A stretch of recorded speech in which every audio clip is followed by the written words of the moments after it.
All right, good evening, everyone. We'll be talking about private school admissions testing today and what parents and families need to know.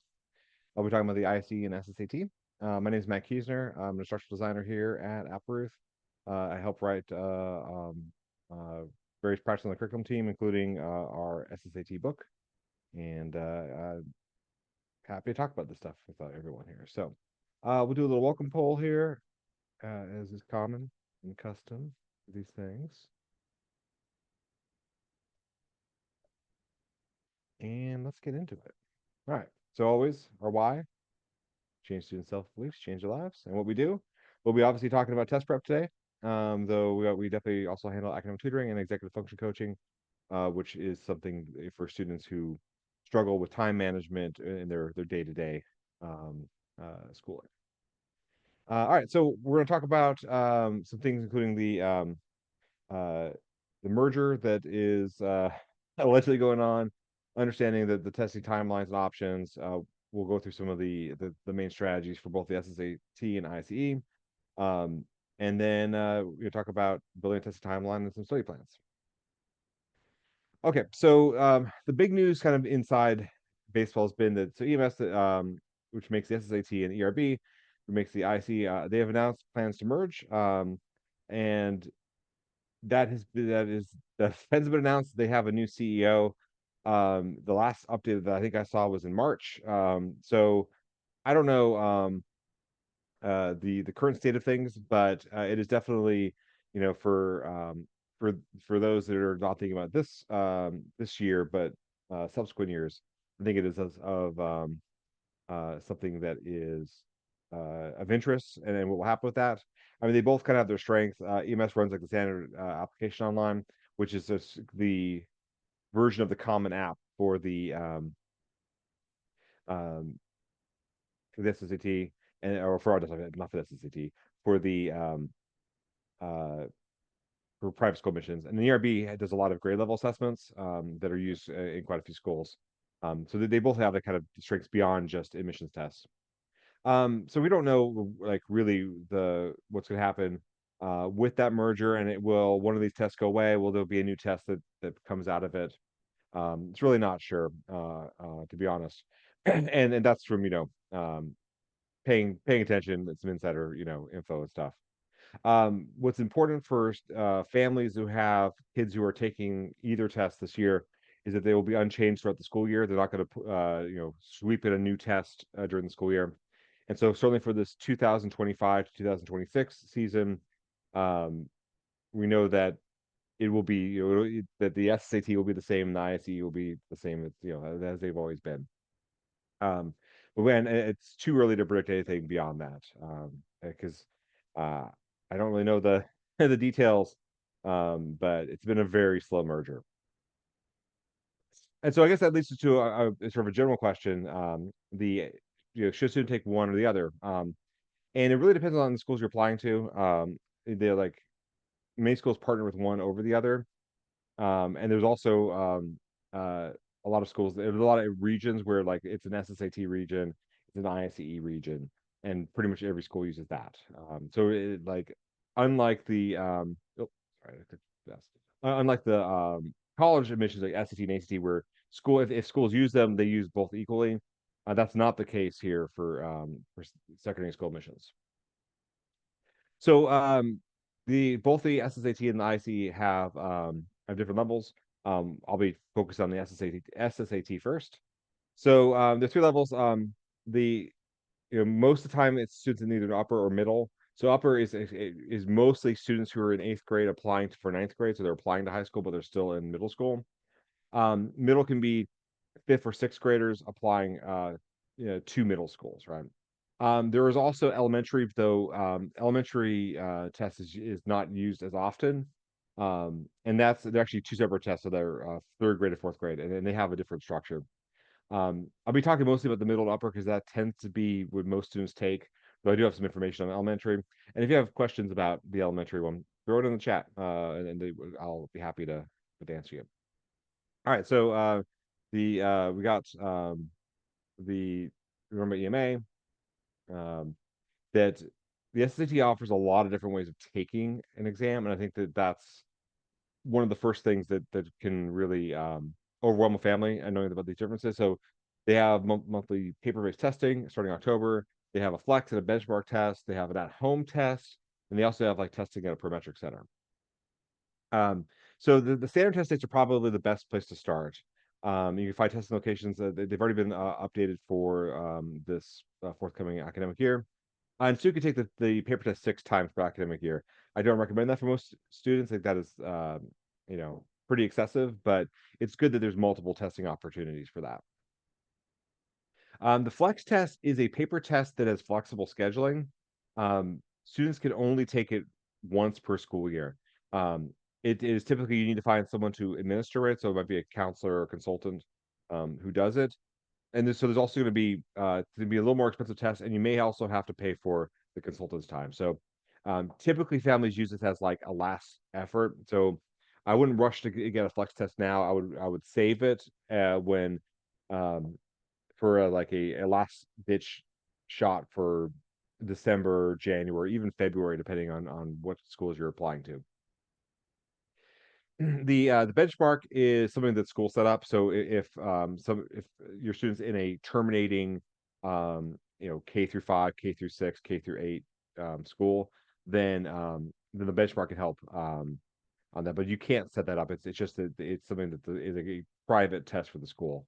And obviously, if the school is setting it up for students, you should take that opportunity for sure.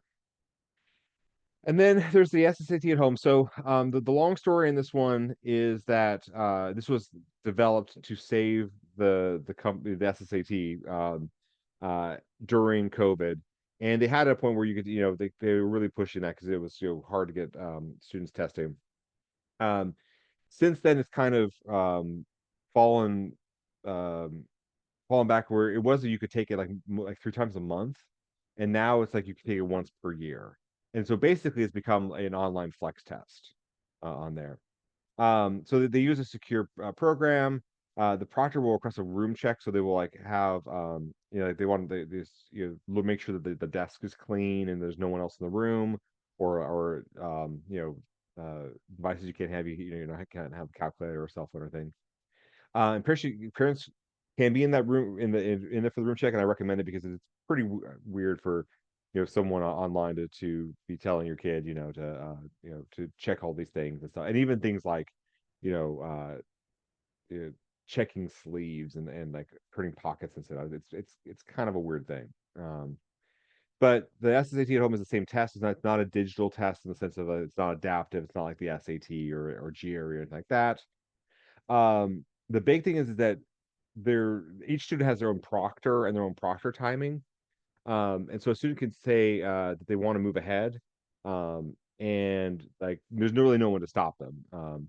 And so like that's great if the student's done with the section, but especially with the younger kids, like I've seen it go very poorly. I had a student in the pandemic who was 5th grade, and this test should have taken over 2 hours, and he finished in 40 minutes, and like his scores were um, not great for that on that test administration. So there's also testing at Prometric, and so Prometric does all kinds of testing. It is not focused on students like or elementary or middle school students. It's mostly professional testing. You might take the GRE there or the MCAT or a nursing certificate or some other IT specialist certification. So it's definitely a different sort of setup. But they do have some good available scheduling, and there are lots of Prometric centers. They're pretty common. Um, so I should say about the Prometric one. Um, some students don't like it because they go in there. It's a very adult space in terms of it's like professional. It feels like an office building. All the other students or the test takers are like in their 20s or above, and so kids kind of, especially students who are a little more shy around adults, might feel pretty weird being the 11-year-old in that room. Right. So then for the elementary level, there's limited options for that. The it's usually the testing starts in December, and like admittedly the sites from have been updated. Though I did see some testing opportunities in November for this year. But it's there's fewer times to take it. There's no at home test, and it's you can only take it twice as a person. Um, you know, take it twice as a total. And the flex test. But it's like it's definitely a smaller uh business for that. Like fewer schools use it. There are other early education evaluative tests that a lot of schools prefer. Um, and it is also a shorter test. It has different structure. So if you have questions on that, throw that in the Q&A. Otherwise, I'll assume that we're probably more interested in the middle and or the upper, which we'll talk about. So yeah, let's look over these things. So this is the structure for the middle and the upper. So it starts off with a essay that's unscored, and then it goes on to quantitative, which is just math, reading comprehension. There's a verbal section, which is a 30 synonyms and 30 analogies. Another quantitative math section, and then an experimental section that doesn't count for other parts of it on there. So the Okay, I'm sorry. Too many things. The So the essay is you got 25 minutes to write. There's two prompts on there. For middle, it's one narrative, which is like a beginning of a story. Other one is like a personal statement. Is what do you um uh like what would you believe or feel about something? And then for the upper, it's one's that personal statement. Another one's more analytical, like talking about um just something beyond just your own personal experiences. So it's not scored, but it's sent to schools as part of the evaluation on there, which kind of makes it a little interesting. Um, the evaluative thing is that um, you know they're seeing one like an authentic example of the students writing, knowing that perhaps essays that are given the students complete during the admission packet, are going to be heavily edited. And I think it's also kind of like an informal psyche eval, like does this kid seem like he's going to be a good fit for the campus, or is it more for concern? Because I will say that sometimes students have a hard time writing, getting the right tone for this thing. So on the SSAT, so calculators not permitted on the SSAT. That's true for all these tests. It is possible to get to have an accommodation where you can get a four function, but that only applies with other accommodations. Um, it's good. It's a lot of logical reasoning, problem solving. It's not heavy arithmetic. It's more about being clever with numbers. It does test at all levels, arithmetic, algebra, and geometry.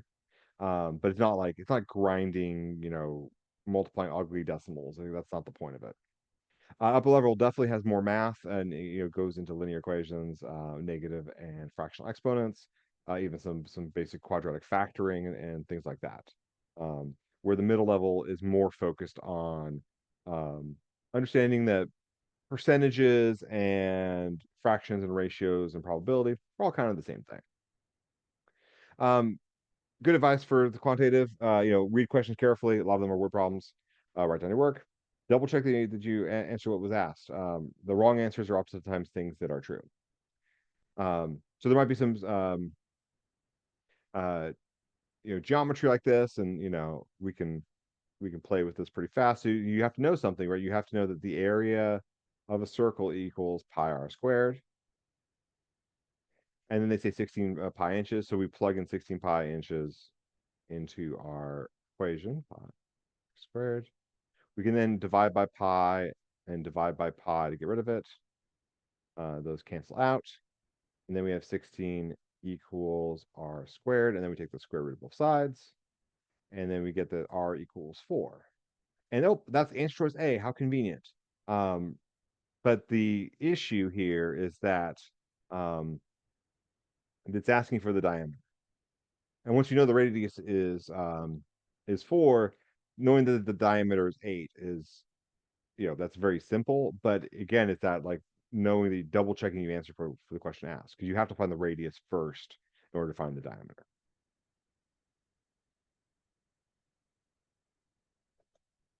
Where am I? Oh, there you go. Sorry. And there might also be some guesstimation things. So if you see math is really gross, there's an easy way out. It says closest. So, and looking at these answers, they're nowhere near each other, right? 330, 300. So we can just set this up as a fraction, and we can round it and say this is 60,000 on our top, and then divide by 2,000. That'll get us close enough. And oh, look, we can cross out a bunch of zeros. Neat. Which gives us 60 over 2, which gives us 30. And I'll see students struggle with this long division, and like that's not necessary. And like that's not a good way of doing this, or a way to even uh, you know, even what they're testing for. It's very, very clear that that's not what they want. So in the read section, usually about 7, 8 passages, depending on the test, about 5, 6 questions. And there, it's all kinds of different reading. It tends to be kind of older stuff, lots of literary excerpts from like who knows where, like they don't tell you, or some science stuff, or some persuasive essays. And like most of it tends to be things that are like in the public domain on the official test. It's also possible that a test form may have a poem. That is not a guarantee, but poems are in there as well. And then the kind of questions they ask, it's a lot of inference, like the author suggests or the passage implies, and also tone. Like so, the author's tone is, um, towards the subject is, objective, concerned, indifferent, things like that. So on reading, we're big fans of active reading here. Even though these passages are not very long, but like staying engaged, summarizing things. Um, the easiest way to answer questions is to find the answer choices that are incorrect on there. And then like one of the best things for SSAT for studying in terms of vocab is like studying uh, words of tone, because like they can show up in these reading questions, but also show up in the verbal section. So like knowing how to use words like this is good, and also understanding figurative language stuff like the metaphor, personification, synecdoche, things like that. All right, so for the verbal, it is 30 synonym questions and then 30 analogy questions. They go easy to difficult for each part. So if a student's hitting a wall with the 30 synonym questions, it's probably a better idea to move forward and start answering the analogy questions, because the first analogy question should be pretty easy. Synonym questions may have some complex vocabulary, but also they like less common definitions of a word. So you might see the word flag and you might think pennant, but the answer might be signal because it's actually using it as a verb. Or champion means support, it also begins as a verb. So they like playing with multiple meanings of things. The analogies are all about the relationship between the words. The key is to be specific, and honestly, the best thing that works is to make a sentence to figure those out. So if you look at a synonym example here on the left, we have objective, and so we might think like, oh, the goal. But if we look at the answer choices, these are all adjectives. So we have to think about objective as an adjective on there, which a lot of students don't know the meaning of. But objective and adjective is something that is fact-based and not biased.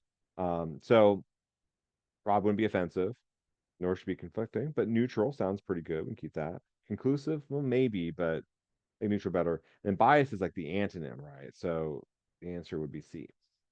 And then for our analogy here, we have concerned as to frantic. So we want to make a sentence. And I would say that concerned and frantic they're similar, but they're not the same. Frantic is more extreme. So I'm going to make my sentence, I'm going to flip it around and say frantic is more extreme than concerned.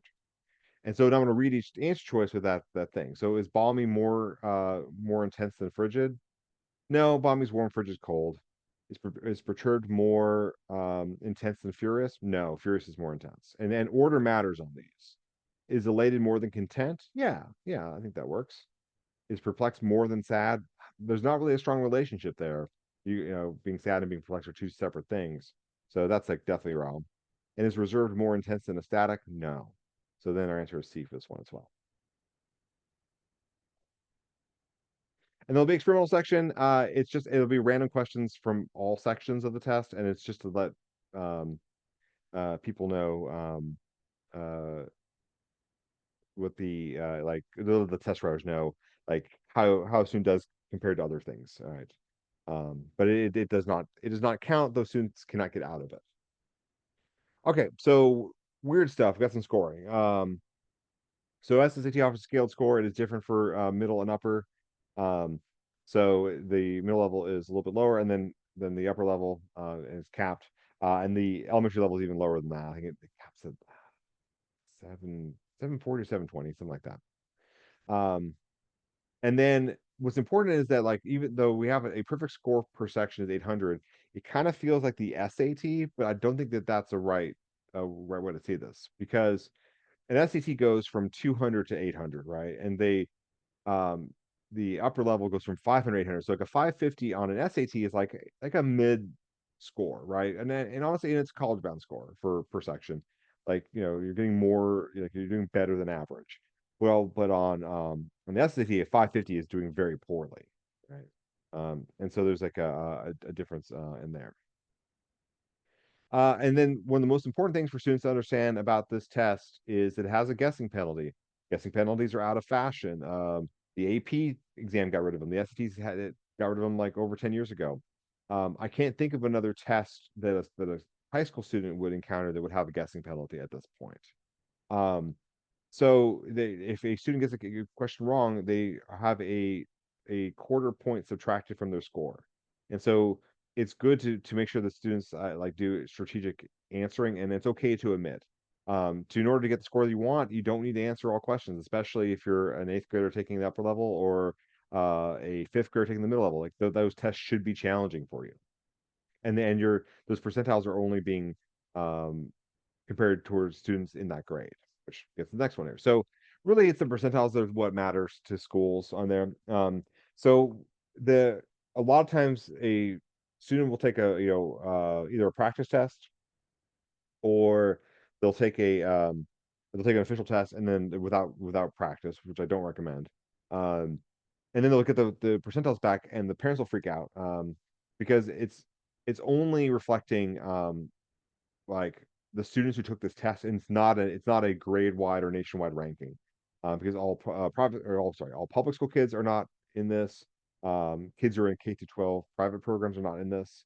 Homeschool students aren't in this. There's a lot of students who are not in this pool, and so it tends to skew very difficult there. Um, so it's important to recognize that, like, if a student gets back a 30th percentile in total, I mean, it is what it is, but it's students probably not familiar with this test, right? And then that's not saying that that student is in like the, bottom third of all kids in this nation, right? Because it's just kids taking this test. So a common question that families will ask is like, okay, what score do I need? And if you're familiar with the high school, or if you're familiar with the college game, you can definitely say that, where for if you're looking at a big state school, you can say, oh yeah, if you have this GPA and you have this SAT score, you're pretty much locked to get in. Um, that's not the case for these other schools, because all these schools are smaller than like a large, state school, University of State kind of place. And like they're also trying to build a campus, so like they need different kinds of kids. They need athletes, right? If they're going to have a football, basketball program, soccer program, they might need musicians for an orchestra, and they have want kids that are interested in acting for their theater, and all other things involved in campus life and campus activities. And so I think part of the best advice I can give about trying to get into an admission thing is like knowing where your child fits into that. Is your child going to play three sports? Is your child going to be first tier in the trumpet section of the brass band? Is your kid going to be on the debate club, or enter in art competitions? Because like those things matter as well. Now, um, I think the only thing about the SSAT is that, like, for all these other technique or other attributes and skills, it's going to take a long time to get better at them. The SSAT, in a matter of months, you can improve, right? I think it's the only metric you can change in, starting its fall now, and you're gonna be applying in by January. All right, so study plans, things fill up. So test locations do fill up. So I would already check they're well available, and know when you're testing. No type of test. Strongly recommend paper over the digital at this point. The digital offers really no advantage. And the at home, unfortunately, is pretty like I've had a lot of students have trouble, like their dog barked, and so the test was canceled, or having hour plus delay starting. I've lost a lot of faith in that at home program.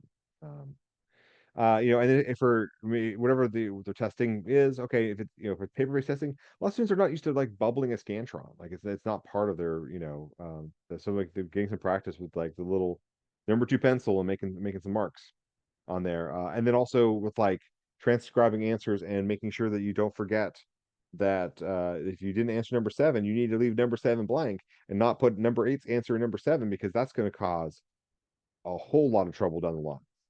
And for computer-based testing, and knowing that the rules of it and the format, knowing that like it tracks your eyes, and that you don't have, and there's no annotation tools or anything. It's like it's a kind of an intense thing. You can get trouble for like looking at the ceiling if you're just like kind of thinking for a second. That's like that will actually, they'll pause the test and say keep your eyes on the screen, which is kind of intense. Make sure it's just under the guessing penalty, and and that it's okay to not answer all questions. Um, no student is shooting for a perfect on this test. That's not the intended goal. Plan to test more than once. The first time is going to be more difficult than the second time, because you have the experience of the first time on there. And you want to try to finish up testing by January. Early February is a kind of a last shot Hail Mary kind of stuff. And you also have to make sure that the school you're applying to will accept the February SSAT. Other things on this, a slow approach. Going like I'll say for me personally as a tutor, I'm working with quite a few SSAT kids already. Who are shooting for November or even December test dates, right? So if you're new to this process and wondering about it, is like you need to know that like um, families are already investing in this and investing time in this. So vocabulary takes a long time to study. So like daily vocabulary is going to be good on there. There's websites to help you with that. Old flashcards work as well. Um, Purge reading, harder books there. And then for math things, it's like understanding these like the relationship between fractions, decimals, percentages, ratios, probability, all that fun stuff. Like that's actually something that can be done in the kitchen. That can be integrated, with day-to-day stuff. Understanding geometry stuff, understanding like how to work with constants and variables. Um, Fifth graders don't understand coefficients, and so like I have to teach that all the time. All right, and then so a couple random things there, because people ask for this. There's a character skill snapshot. Basically, it's a little test that students can take, and it's about like their personality. It is free if you have purchased a SSAT test from EMA, and these are the things that it looks at. Um, and you don't get a numerical score, but you get this emerging, developing, demonstrating. So obviously, demonstrating is better. And there's just a couple different things: forced choice and situational judgment. Um, Real fast. The forced choice, you have to say which one you agree with, which one you disagree, and you leave the other one blank. There's not like there's very rarely going to be ones where they're like, oh, that is clearly the wrong answer. Like they're all just like this. They're different ways of viewing situations, or approaching learning, approaching choices. And then situational judgment is a about like making the right choice, where you have to rank these options. Um, and so takes the history test, notes that the date is wrong, and so what should Kayla do? Raise hand said date is wrong, but it's taking a test, so that's probably the worst one, right? And then the ones that are like a little more tactful on there. Um, on that way. So that's what it is. And some schools may require it, but I think I don't know that a lot of schools require it, but people ask about the character skill snapshot. So all right, we're going to move on to the ISEE, which is a different test that some schools may have to take, and I maybe assume I have to take both, though I pity that student. There's some differences between levels. So there's lower level, which is fourth and fifth. So in SSAT, fifth is in middle, but for ISEE, fifth is in lower. And there's middle, and then there's upper. The middle and the upper are otherwise the same in there. So it's the ERB thing, and it's like in some places it's real common, in some places it's not. Like these tests are still regional. On there. So the set thing, I didn't change the dates in there, but it's the same thing. So they offer an IC at home. They offer the Prometric, and then they have paper-based testing. All right, so IC timelines are very different, and these are important. So a student can take the ISEE during one of three testing seasons. One is fall, it's already happening, goes to November. Then there's winter, December, March, and then there's spring, summer. The problem is that the spring, summer doesn't make sense for emissions. That's only in like would it be used if there was like a waiting list situation or something, or like a last minute move, that unexpected moving or something. That's not something that like you should guarantee you because emissions things are done by by February for most places. There's also no nationwide testing time or date. So really, if you're doing the ISE, you have to test in fall. You have to have one test done by November because it allows you to have a second test. Wait till November or the winter test, um, then there's no other like that. You have one test, and I do not recommend that on there. Um, so looking at the ICE, like they don't have nationwide testing dates, and it's hard to find a test date. And they like even in large metro areas, um, like I was looking, like this was last year, but like I was like looking in New York City, there wasn't any options, which is like seems pretty crazy to me, especially I was working with a student in like North New Jersey. Um, and so the at home like is much more common with this, um, and like they have strong availability, like on weekdays and some weekends. Like there's like it's off for like 5 days a week, and then sometimes on Saturday or Sunday. Um, so the system is set up like the SSAT on there, but a lot more students are going to be forced into that version of it. There's also the prometric one again, but you have to find a location that does it um, on there. Um, and like it has the same advantages or disadvantages that it does with SAT. Could be good. You don't have to worry about internet connectivity.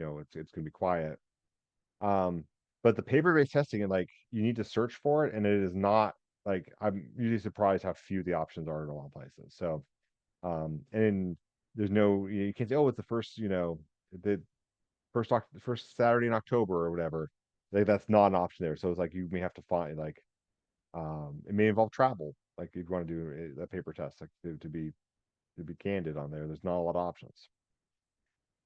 Okay, so the ISE, we have the structure and strategies. This is very similar to what we did for the SSAT. All right, so the structure is different. So there's a verbal section, and that's going to be synonyms and sentence completions. The verbal section does not, the ICE does not have analogies. Quantitative, which is the quantitative reasoning. It is a specific type of math, and it is more of the puzzling math. And there's reading comprehension. You know what that is. Mathematic achievement is different as well. That is like there is a difference between the two math sections versus the SAT, which are basically about the same. Mathematic achievement is like testing how many uncommon concepts you know, and then this one ends with an essay. So for verbal, you got synonyms, multiple choice stuff, normal. Sense completions is there's a blank. So it's something that used to be on the old SAT and then kind of has come back for the new digital SAT, where there's a blank you have to fill in the word. So I would say that the words are less tricky on the ICE. And these ones use logic, right? So he's notorious blank, and then it tells you that he goes away last minute. So okay, he must be a procrastinator. Pretty easy stuff. The verbal I think is easier on the ISE. Like it is less intense words, and you don't have to deal with like the weird analogy or logic.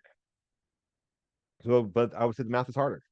So like there's 20 multiple choice questions based mostly on math, logic, and analysis.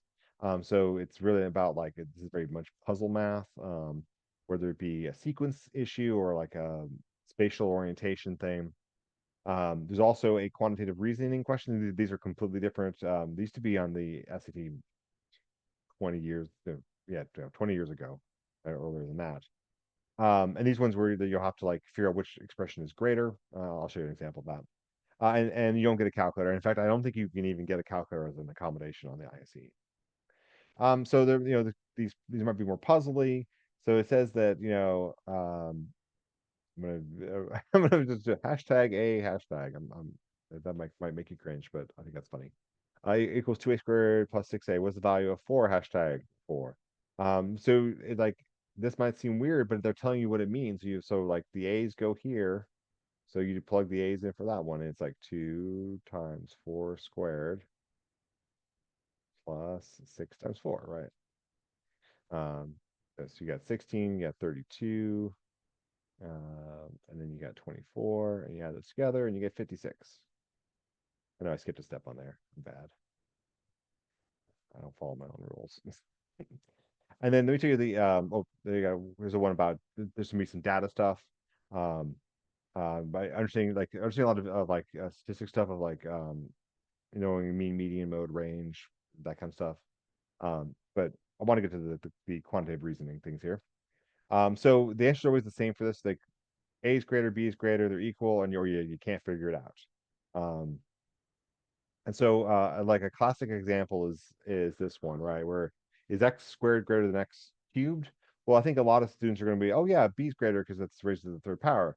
But there's no limits on what x could be because x could equal 0, which would make them equal. Or x could equal -1, which would make x squared 1 and then x cubed -1. And so this one would be, the answer would be D. There's no, it cannot be determined information provided because we don't know if anything about if x is could be any real number, right? And then we have a there's some geometry, but it's all word problem. And so based on translating which one is primitive this, primitive that. I'll skip that one, but it's like you have to do the math to figure out I know what isosceles triangle means and congruent sides, and what hexagon is, and what regular means. Okay, so then there's reading. So read 6 passages, 6 questions each. They tend to be expository passages. There's like, let me tell you about this thing that happened or this person. And it tends to be contemporary style. Narrative passages can show up occasionally, but they're pretty uncommon. Lots of questions on structure and purpose. So they like the first question tends to be what was the main idea of the passage or something like that. The ISE reading is pretty easy. Like it's a hard test for math. It's not a very hard test for verbal. So a lot of these are the same kind of advice. Active reading. Get rid of bad answers. There's good specs and vocab and context questions. And if they ask you that, you go back into the passage, never just, oh, I know what that word means. They also may do some except not questions, which are can really mess with students. Like the passage mentions all the following as examples of air pollution, except. And so you have to find the one that doesn't fit in. And then there's a math achievement. So you have 47 multiple choice questions, and they're trying to see like how much you know. And it's for these grade levels going to go way beyond, where it's like with the 8th grade test, trigonometry can show up in there, matrices, some advanced quadratics. They're really they're really trying to push on that. And so they like this would be like on the 8th grade level, I'm pretty sure. But it's based on this idea that if you know that this is the difference of squares, and so so if you know that x squared minus y squared equals, in a parenthesis, x plus y times x minus y. If you know that knowledge, this gets actually pretty easy because you know that this expression equals 40 and x plus y equals 10, and we're solving for x minus y. So we actually never need to know x or y. So we just have to divide both sides by 10, and then that tells us that x minus y is 4. And we don't have to solve for the values of x or y, which is nice. So like, but that you have to know what the difference of squares is. All right, and then the essay. So 30 minutes, one prompt. It's an open-ended question. Best things in life are free. Like that kind of stuff. So that scores at the school, same as the SAT. One thing that's kind of weird is so if you take the paper test, the essay must be in black or blue pen. And obviously the rest of the test would be on pencil. So the student would need to bring a pencil and a pen of these colors to write. I don't know why they do that. Maybe it's just hard to scan or whatever, but that's a rule. All right, so the ISEE scoring. So there's no guessing penalty on the ISEE. So even if the student's never seen any of this trigonometry or whatever, still pick an answer. No penalty, so definitely answer all things. The scale scores go from I was laughing like 760 to 940, like the most random numbers. I have no idea where those come from. But it's been that way for a while for all sections, and so you have a scale score. you get a percentile score, just like the SSAT, but they also throw in a ST9 score. And a lot of schools like use the ST9 score for simplicity. And if you're wondering what a ST9 score is, it's this it converts percentiles into a 1 through 9 ranking. What's important is that it is the C9s are also scaled where you see like the ninth is very hard to get a 9. Um, it's between 99th and 96th percentile, and then some you get down more, and then by the time you're at 5, it's like almost 60, or sorry, it's almost 20 um, percentile points pushed together. So it's not like, oh, you get a 9 means you're in the 90th percentile or above, or the eighth. It's more scaled, and so sometimes schools will say, oh, they want a 6 or above, or a 7 or above. I don't think you're gonna see a lot of schools demanding 9s, but they will occasionally say that because it's a little more generalized than saying, using the actual percentiles. All right, so Stefan, like if your student's taking the ISE, you need to register for that paper test ideally as soon as possible, or whatever other option if it's at home for that fall testing thing. It's they started registering in August. It is time to do that. Same thing. Make sure the student knows the format. Computer-based testing. If make sure they know that they're gonna. If you do it at home, it's the same thing. You gotta submit to a room check and all these things. Um, for paper-based testing, make sure you're good with bubbling. Um, so this is similar, same plan for the SSAT, right? Vocabulary is good. Focusing more on advanced math, pushing the student in math is going to be important for all those things. Okay, well, and then that's the last slide for me. Nice. All right, so if you're interested in anything, I'm gonna throw a little poll here. Oh, oh, or is it not? Poll's being shared. Okay. Oh, well, I'm bad at polls. I'm sorry. I usually I have a helper on these things. All right. Never mind. Well, anyway, if you're interested in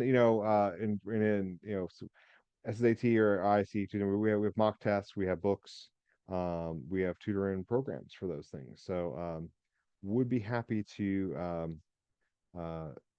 to help you with that. And I appreciate everyone for hanging out with me on a nice night. And you have a good one there.